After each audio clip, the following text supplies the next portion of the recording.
بسم اللہ الرحمن الرحیم۔ السلام علیکم۔ حضور اکرم صلی اللہ علیہ وسلم ایک سفر سے واپس آ رہے تھے۔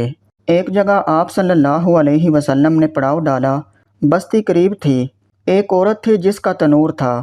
اس نے لشکر کی روٹیاں بھی پکائیں۔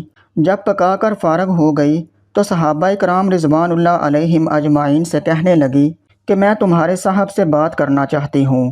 صحابہ کرام رضی اللہ عنہما اسے نبی کریم صلی اللہ علیہ وسلم کے پاس لے آئے۔ کہنے لگی، اے اللہ کے پیارے رسول صلی اللہ علیہ وسلم، میں آپ صلی اللہ علیہ وسلم سے ایک بات پوچھنا چاہتی ہوں۔ فرمایا، پوچھو۔ کہنے لگی، میں ماں ہوں، تنور میں روٹیاں لگاتی ہوں۔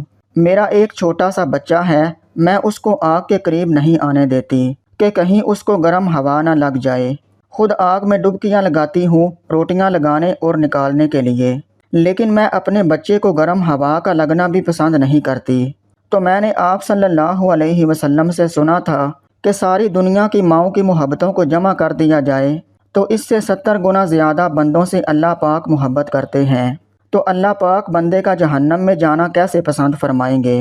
حدیث پاک میں آتا ہے کہ نبی کریم صلی اللہ علیہ وسلم نے یہ بات سن کر سر جھکایا، مبارک آنکھوں میں آنسو آنے لگے، روتے رہے، حتیٰ کہ جبرائیل علیہ السلام اللہ کا پیغام لے کر آئے۔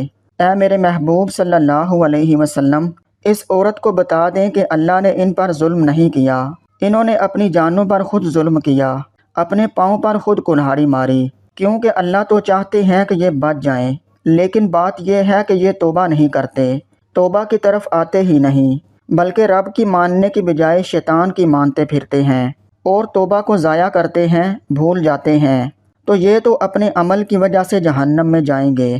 ابو ہریرہ رضی اللہ تعالیٰ عنہ حضور اقدس صلی اللہ علیہ وسلم کا ارشاد نقل فرماتے ہیں کہ میری ساری امت جنت میں داخل ہوگی، لیکن جو انکار کرے گا وہ جنت میں داخل نہیں ہوگا۔ عرض کیا گیا، اور کون انکار کرے گا؟